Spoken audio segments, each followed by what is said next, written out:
Rekaman drone angkatan bersenjata Ukraina tidak tanggung-tanggung menghantam tank pasukan Rusia ramai beredar di media sosial Telegram pada Senin 20 Maret 2023. Dalam rekaman tersebut memperlihatkan detik-detik hancur dan terbakarnya tank Rusia saat setelah ditabrak oleh UAV militan Ukraina. Seperti yang terlihat dalam rekaman, terhitung lebih dari 3 kendaraan militer Rusia hancur total di area bersalju.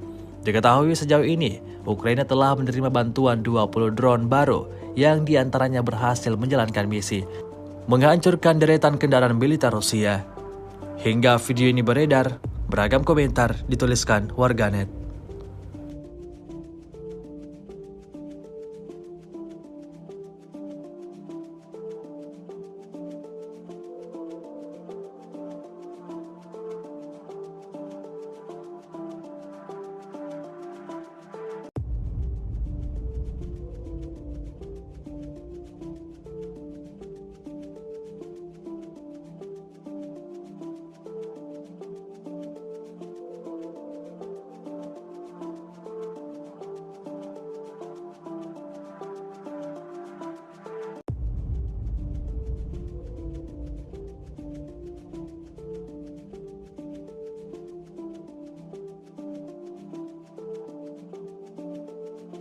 Terima kasih sudah nonton.